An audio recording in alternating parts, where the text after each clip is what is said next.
Ah, formal. Yoka kwa ndiriyo utingi. Kuneta sei? We are this time because mapasi 11. Wamoita zi. Amakomba anga chinetsa polisi iri kunetsa kumana. Nazamaitira kuita pana mabasa kati. Siwa. Kundaita sei futi ndani chiuya wano. Akasimatika ukarwana asi akakusira. Shuwa ere. Akasimatika kanyanya chimwana. Chimbotenderana kuti.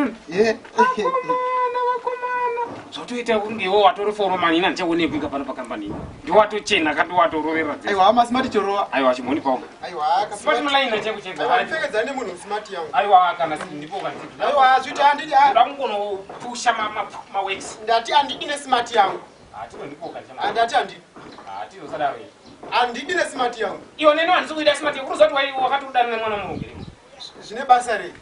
Kuruzati zvine basa re udana nemwana mulungu. Zvine basa re. Tino nezvona zvautaura. Ndida kutomuita mudzimai wangu wechi2. Tino nezvona zvautaura.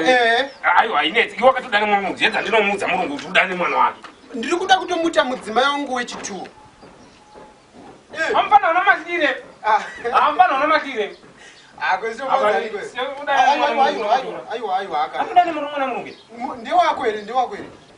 Tino runyanza zonyanza rizozo kanaka ere mbevira kwi. Ungashinga unoudza. Patongona muzazo kanaka ere. Hapana iwe ungamudza wakamira pai. Uruza network dzangu namdara dzakabatana mabhandle zakati geti kunoziva here. Uri foromani but panyaya vanhu vakutorongongova kuseri kwiwo uchivata umba kwako kunoziva mhosva dzangu dzawani zuro wakalasa rese remabhirita handizika varwasipoti rese resadza nhasi wanononga kusvika pavasa kusvera zuro wakanyenga mwana murungu.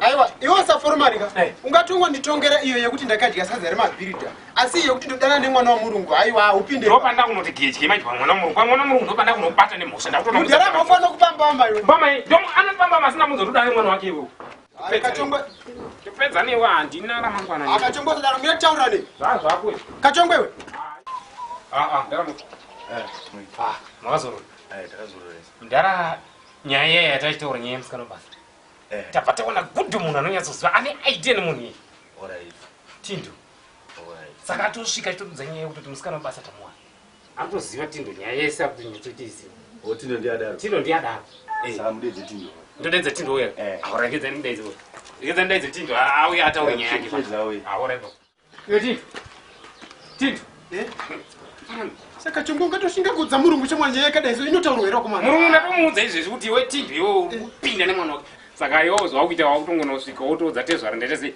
ndauyawo panyaya yangu ndatokunyara ndondoari kusasazviitira pachongwe chamwarika chino zvekuti taifanongotaurana tiri tuisina kungozosvika kumakati handi ava ndobaba wamwana anokochita avakwati iwe chimanya kuna mudhara manje una basa rogona kupera kana kuti ndogona kurohwa kana kusungiswa aiwa akachongwe changu asingafaniri kudaanotoda muita mukadzi wawechitu kana watoshinga kutovhiya mbeva shamwari otovhiya nechitehwe chacho kwanga yotovhiya pasina enda unoona tezvara wako ndiwotanga kuganza here ndikati ndikuganzirewo kana handiganzi nhasi enda unoona munhingi tezvarakachongwe chamwari hapana zombotaura enda negurubhu rako ruru yoti ndewo garapo right yoti ndewe nanzo nakachongwe kuti wakaitaura nyaya yemusikana ini nangu nyaya yemusikana akungoti kachongwe yake nyeyoyo akomana ikachongwa ngaizotaura zvinhu zvakadai vakomana ndinangompambembe